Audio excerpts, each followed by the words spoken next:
Okay, so back from my holidays, during which I didn't touch a weight, I didn't lift a weight, I didn't count any macros, I didn't count any calories, I just kind of ate what I wanted. I didn't train, as I said, and I just kind of enjoyed myself for a week. So now we are back, and I'm going to be explaining how best to approach your training, your nutrition, when you've had a week off, you've had a bit of time off, whether it be a holiday, whether it be a deload, and try and give my best tips to get back into that routine in the most effective manner possible. So why am I stood on the edge of a lighthouse on the edge of the sea? Because I'm out getting some steps, and I'm lucky enough to live really quite close, so this is one of the walks I do in the mornings, and just look at this, I mean, wow.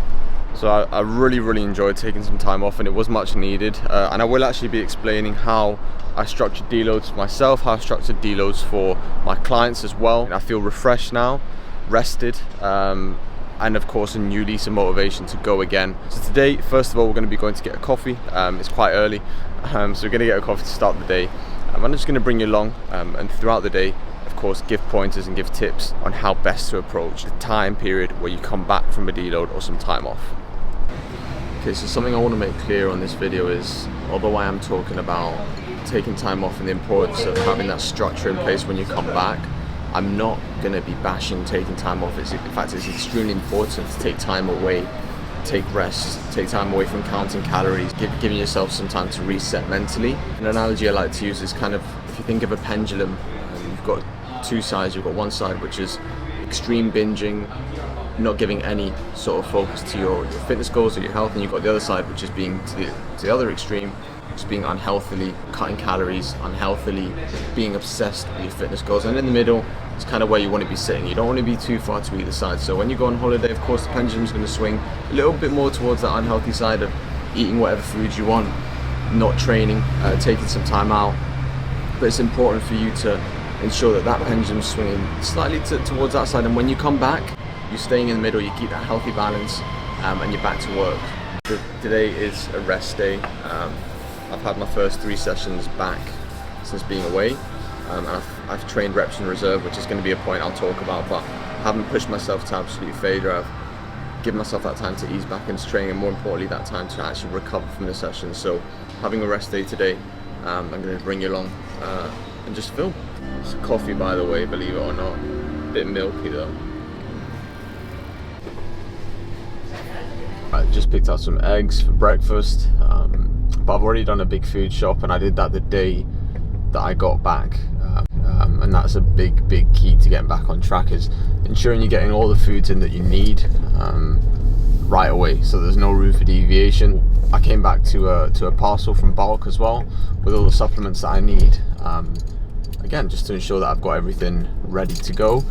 So I'll unbox that actually, I think, and show you that when I get in, and show you what kind of supplements I'm taking as well on a daily basis. Catch you inside.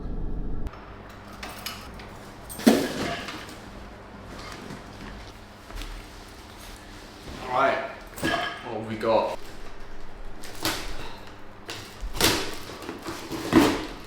Okay, so starting off, we've got omega-3 fish oils, ashwagandha as well, for that sleep quality improvement. Next up, the guilty pleasure and one of my favourite snacks and treats, as you've seen in past videos. We've got the vegan brownies, unbelievable, 15 grams of protein per brownie, 20 minutes in the microwave, bash. Of course, standard whey protein, vanilla flavour, a new shaker because I actually broke my other one. We've got creatine, absolute staple, 5 grams a day, every day. Essential amino acids, EAAs, so I sip these throughout my workout along with my creatine, and we've gone for the peach and orange flavour. Last but not least, we have coffee staples, so stevia drops, vanilla flavoured, as you've seen in previous videos, and an actual coffee staple as well, which is coffee itself. Got collagen coffee. I used this back in one of my first 4 days of eating, and I haven't restocked it since, but it's an absolute no-brainer. 18 grams of protein, 20 grams if you add a little bit more. Tastes just like coffee, it mixes perfectly, and I like having this in the morning, so all good. So as I was saying, just ensuring that I have everything that I need to get straight back to routine. So I knew that these things were missing, so I made sure that I had an order in place so that when I returned, it was there ready for me. I can just kind of pick up where I left off. Please tell me the scoop's there. Yes. So it's really as simple as just adding 1 scoop in there, and watch how easily it mixes. It's not what you would expect. I thought it would be all clumpy and difficult to mix in, but it's literally mixed perfectly. 18 grams of protein in a coffee. One of my biggest points to make is going to be getting straight back to your usual meal plan.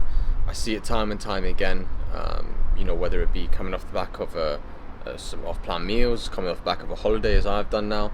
I see people tend to restrict calories right away, do like an emergency cut post-holiday, which in turn is only going to cause bad habits. It's going to potentially cause binging because you will have restricted yourself post-holiday. Your body and dopamine receptors are going to be wanting the food, nice food that you've been having for holiday.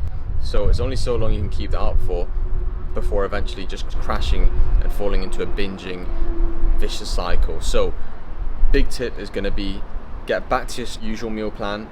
Don't mess about with trying to drop food too much, and just get that routine and those good habits back in check.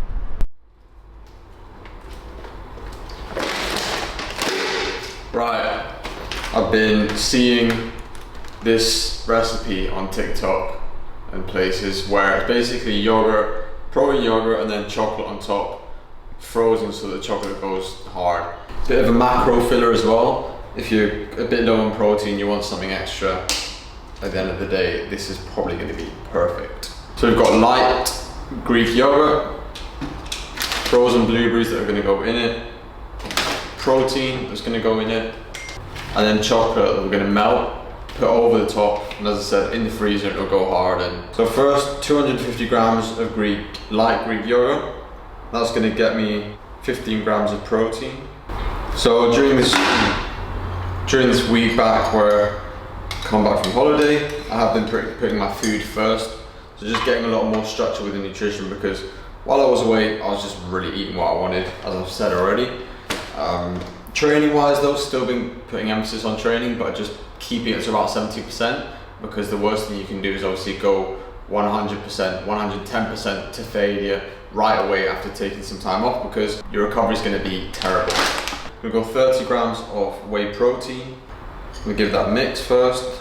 But yeah, time off has been great. Of course, after about a week back in training, reps in reserve, I'm going to then ramp up the intensity.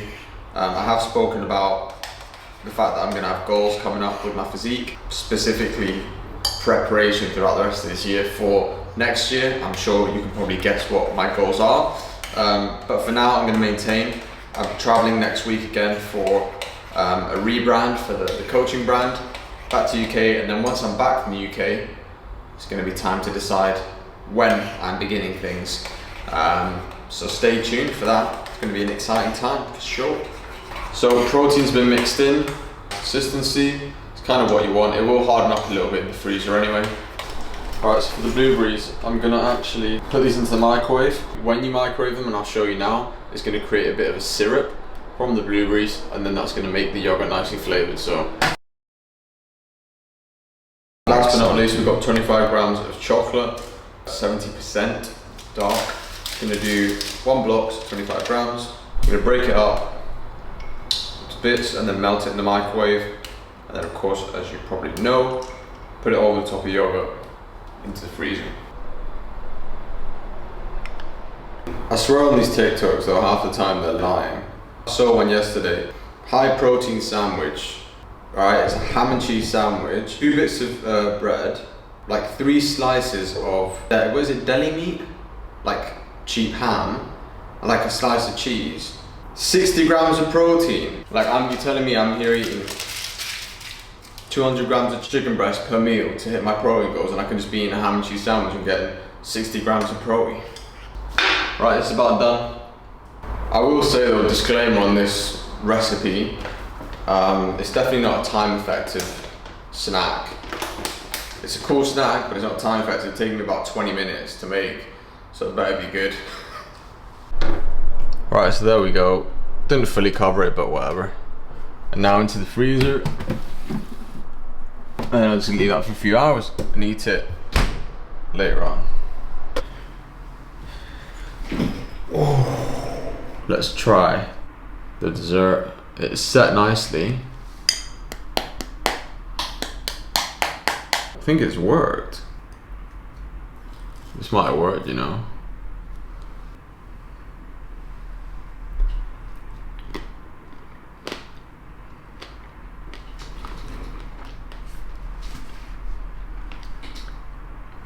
Honestly, I'm not even joking. I can't hide it sometimes if I don't like something. And I usually don't enjoy protein desserts that much. Whoa, that's good. You got, oh my God. I think we're on to winner. Try that, honestly. Try that because that is unbelievable. So, dinner done, dessert done, which I really enjoyed. 40 grams of protein as well.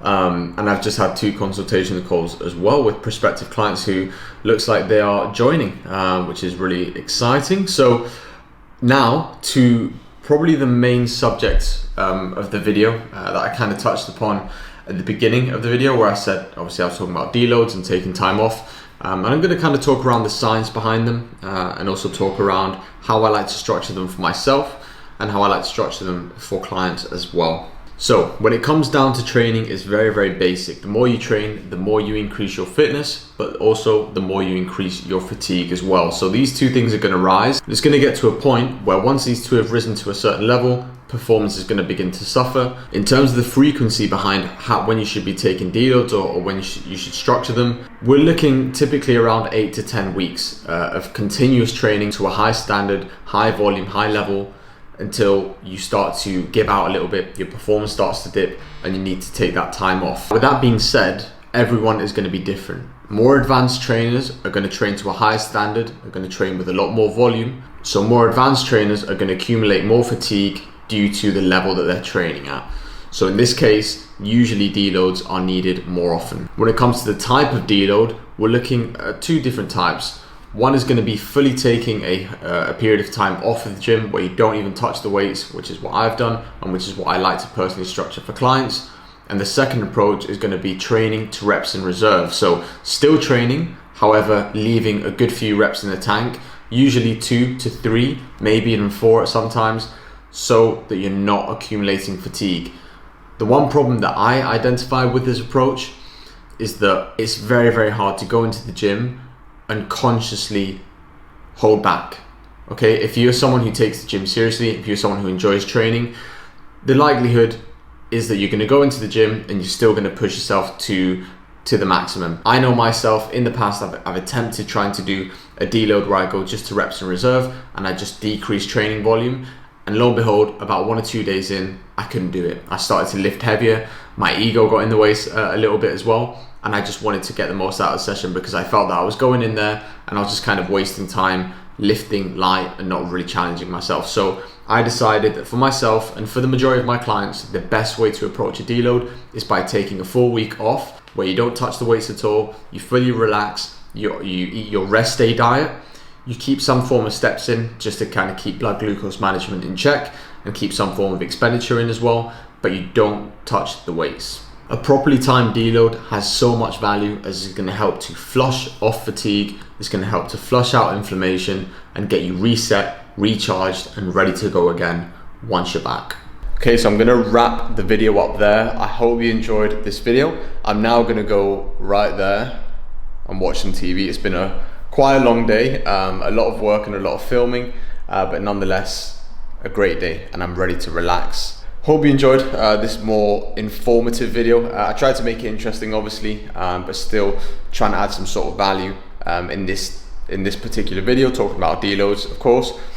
Please let me know in the comments if there are any sort of subjects you'd like me to cover, anything else fitness, nutrition related, training related of course.